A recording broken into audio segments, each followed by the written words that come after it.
Welcome, UCL fans, to our Week 5 review for the United Championship League off-season Little Cup Tournament. I'm your host, Nintendo Fanatic 64, and I've been watching all the matches to bring you all the latest news and information. Before we get into this, there were two matches that did not get uploaded this week, or at least by the time I'm recording this, I did not see anything on it. The South Beach Slow Kings versus the Real Marills in the Kanto Division, as well as the Durham Dreaded Guns versus the Philadelphia for Alligators in the Sinnoh Division. While not a big deal in the Sinnoh Division matchups for the Kanto, it does make a big difference on who will be declared the winner for that match for it. As currently the Real Marills are 4-0. If they got the win, then they are guaranteed to be moving into playoff position. If they did not get the win, however, that puts the South Beach Slow Kings and the Tulsa Talon Flames both into a chance to make it into the playoffs. But we're going to go ahead now and jump into the matches. So we're going to start off first in the Kanto Division, where we had the Bristol City Blazekins, who are 0-4, take on the Tulsa Talon Flames, who are 2-2. There was a 3-0 victory for the Tulsa Talon Flames. MVP of the match goes to Timber from the Tulsa Talon Flames with 2 knockouts this week. All right, now we're going to go ahead and move on to the Johto Division. We had the Tucson Terrakions, who are 2-2, taking on the Toronto Tokakis, who are 0-4.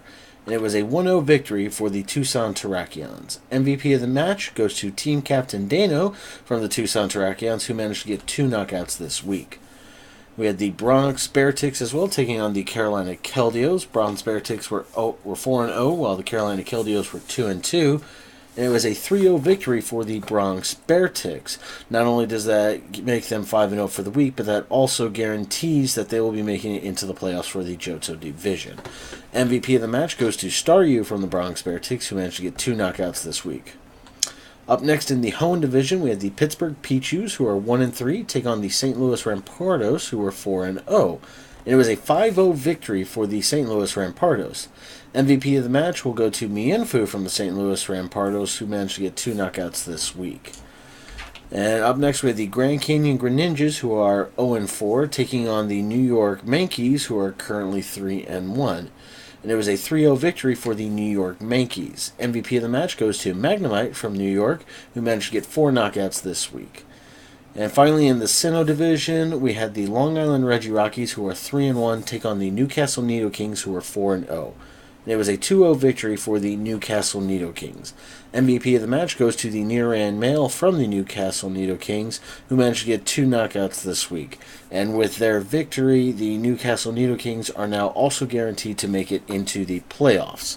So, after Week 5, current standings with the Newcastle Nido-Kings in the Sinnoh Division, they are 5-0. The next team right behind them are the Long Island Reggie Rockies at 3-2. And with only one more week to play, doesn't matter if Newcastle wins or loses next week, they are moving on to the playoffs. The Kanto Division is still up in question because we still do not know the results of the Real Marills versus the South Beach Slow Kings. Last time, of course, the Real Marills were 4-0, but if they had lost to the South Beach Slow Kings, and if they lose to Tulsa Talon Flames next weekend, or this upcoming weekend, I should say, then that would put them at 4-2, and if Tulsa Talon Flames win next week, they would also be at 4-2. South Beach Slow Kings could also potentially get a victory over the Bristol City Blazekins, putting all 4 teams at a 4-2 if South Beach Slow Kings were awarded the victory. If the Real Marills get the victory for last week, then it will be the Real Marills moving into the playoffs.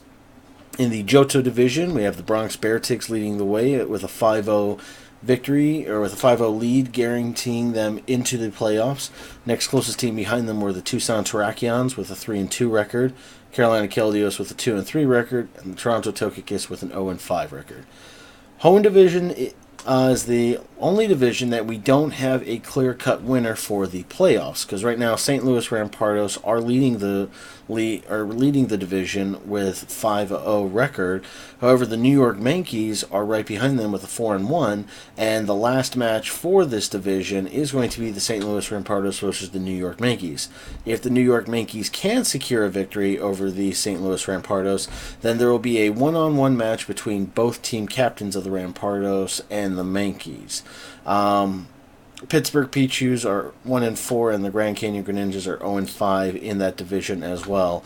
If St. Louis Rampardos lose to New York Yankees, their team captains, which of course for the St. Louis Rampardos is Cranidos, and the New York Yankees is the Mankey. Just 1 second. All right, sorry about that. A little phone call from someone else in the room, not me.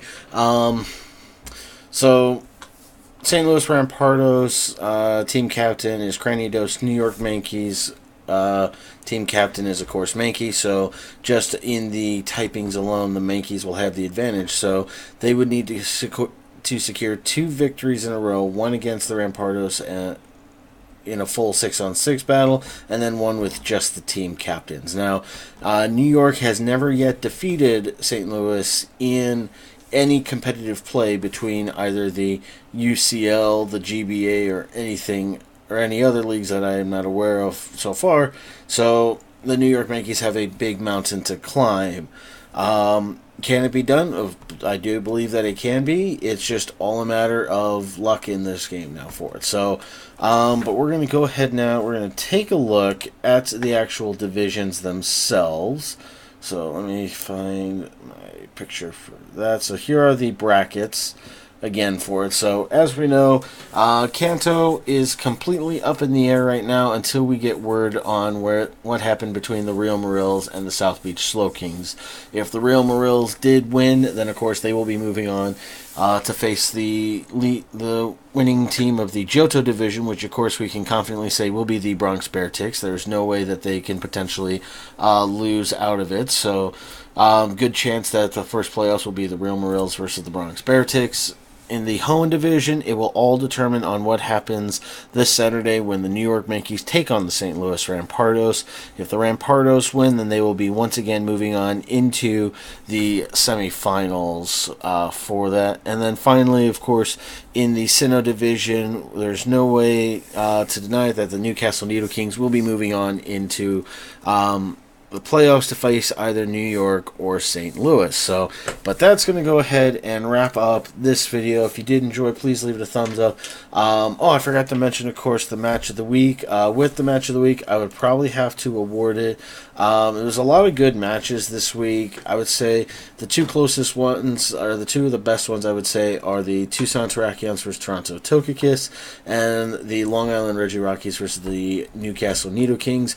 I'm going to give the match of the week to the Long Island Reggie Rockies versus the Newcastle Needle Kings. It was really close. It could have gone either way in the end. It was just so close to call for it, but in the end, it was thanks to I'm not actually going to ruin it for you. Definitely go check out either one of the coaches' perspectives from it to see what a great battle this week from the UCL. So thank you all very much for watching. Take care and good night.